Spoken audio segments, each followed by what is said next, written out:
Green chemistry focuses on preventing waste, but modern society already produces enormous amounts of it. Plastics, electronic waste, industrial byproducts, and carbon emissions don't simply disappear, they accumulate.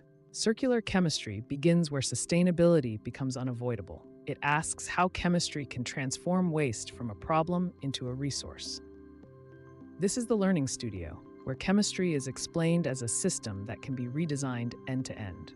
And after understanding how green chemistry minimizes waste at the source, the next logical step is to see how chemistry can close the loop entirely, so materials never truly become waste in the first place.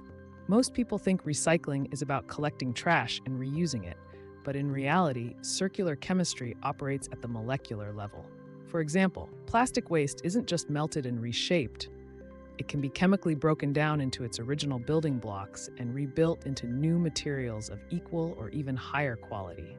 This is chemistry reversing its own processes intentionally. At the chemical level, circular chemistry focuses on depolymerization, catalytic conversion, and molecular redesign.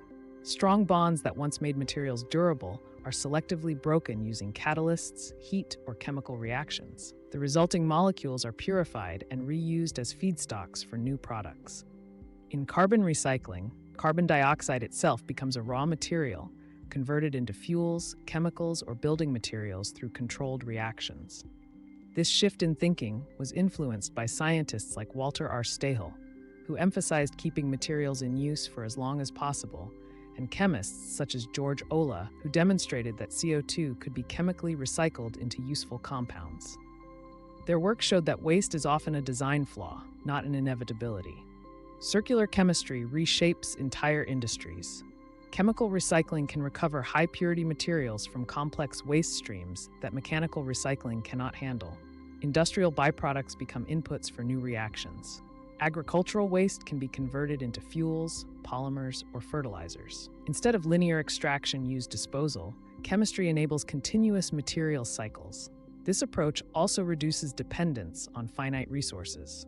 By reusing molecular building blocks, circular chemistry lowers the need for new fossil-based feedstocks, reduces energy demand, and cuts emissions. The environmental benefit is chemical, not symbolic. Fewer raw reactions are required because atoms are reused instead of discarded. Circular chemistry also demands smarter design upfront. Materials must be created with their end-of-life chemistry in mind. Bonds must be strong enough for use, but breakable under controlled conditions. This links circular chemistry directly back to green chemistry, making sustainability a full life cycle strategy rather than a single-stage fix.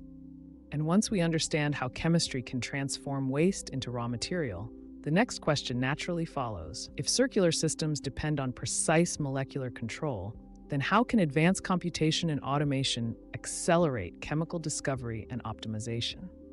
That question takes us directly into the next episode, where we explore computational chemistry and how computers predict chemical behavior before experiments are run.